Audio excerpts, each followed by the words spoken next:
Welcome back to our Elul liturgical reflections. As we continue to move through the month of Elul, I will reflect on some of the liturgy that has been written by our members in the last few years, particularly as we move through COVID.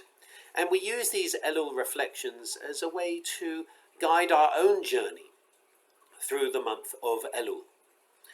Today's piece is called Wisdom and I Hit the Road. It's a piece written by Marlene Schwalje. It was written for 2021. Wisdom and I hit the road. Wisdom whispers. Her words fill spaces, freed of many things that don't matter anymore. I seek, she who searches, she says. Awake, I turn away, full of loss of hope, this year full of grief, of betrayal of all I hold holy. On empty, thanks anyway. Wisdom waits. I turn on the TV, the computer, my phone, electronic noise filling empty places. Still here, I say. Well, what would you say if I told you that I feel like my skin is shredding, life as we know it shredding, and I am raw? Is this how the serpent feels? Wisdom plants herself right in my path. Wherever I turn, there she is, her leaves turning with the season. Listen, this time of transformation, the season is past. Purpose and promise, all futility and flash. All dreams ephemeral, the loss of illusion. What does hope look like if not built on delusion? Wisdom winks. She loves a good riddle. Her mouth turns up a grin. Wisdom walks, my companion through this enigma of existence. We walk the path of perplexity and paradox. I stray away to slough off another layer of non-essentials. Full of no thing, I turn toward wisdom, free of filters, her words infuse. Just don't expect any answers, wisdom says. I return her smile, enthused, and laugh a real laugh. I remember my essence and return to our path. Marlene writes the following of this piece. She says, Torah study is always rich and engaging, often provocative and inspiring, and sometimes full of surprises. Who knew? I sure didn't. That wisdom is personified as woman in the wisdom writings, Proverbs, Job, Ecclesiastes. Some interpretations even place wisdom at the side of God at creation.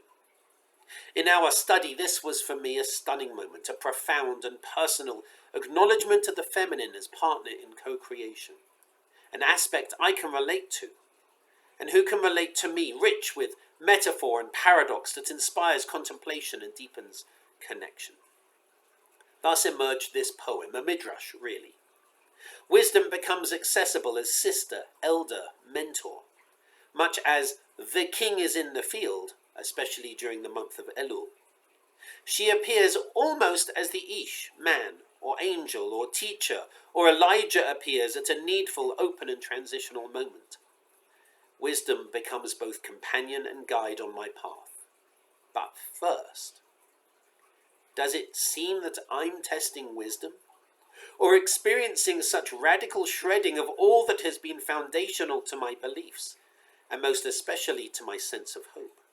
Shared values, democracy, systems, humanity, on and on, all are illusion, that I'm incredulous that wisdom wants to stick around. Despite my protestations and efforts to fill emptiness with meaningless noise, the patience of wisdom prevails.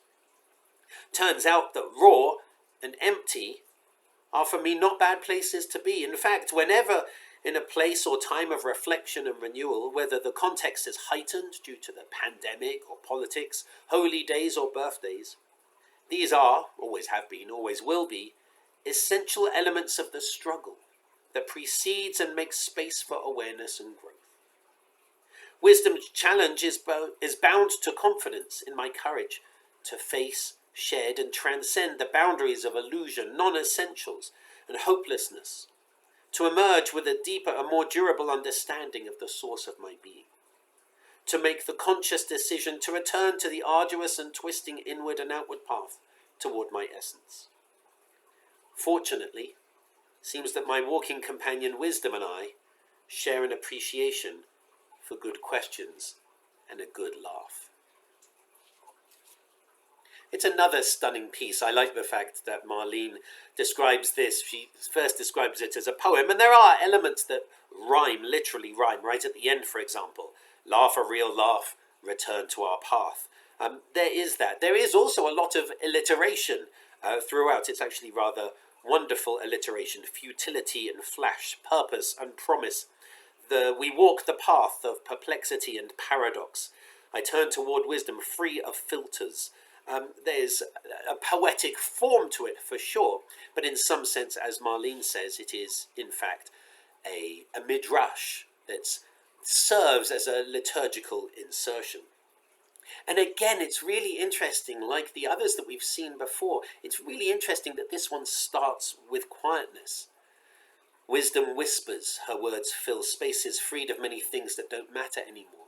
It starts with that silence and then moves all the way through to the end to her smile and the journey on the path. And I think for me this is a very powerful reflection of what it was like in 2020 and 2021.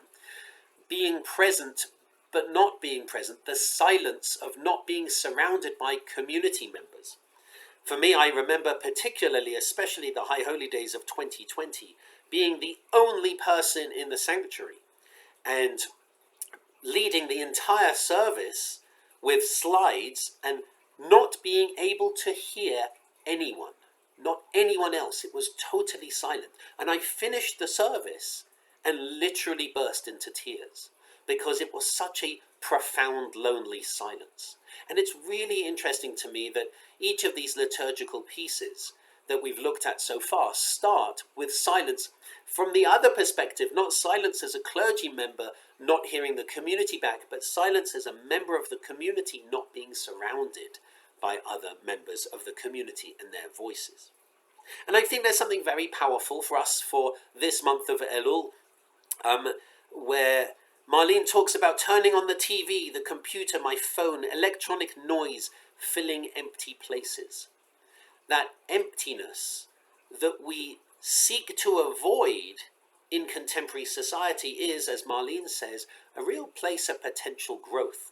But we hide away from it. It scares us because in that empty space, we have to confront ourselves, our real selves. And that really is the essence, I think, of teshuvah, of return, of atonement, to be able to stop and say, when I get rid of all the noise, who am I really?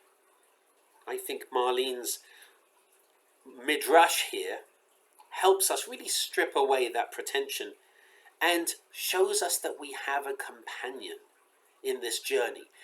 It can be silent. We can experience that lonely, awesome silence, but we're not alone.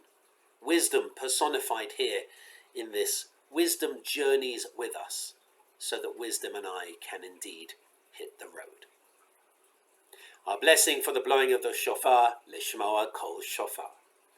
Baruch Ata Adonai Eloheinu Melech HaOlam, Asher Kedeshanu B'mitzvot Tavet Tzivanu Lishmoa Kol Shofar.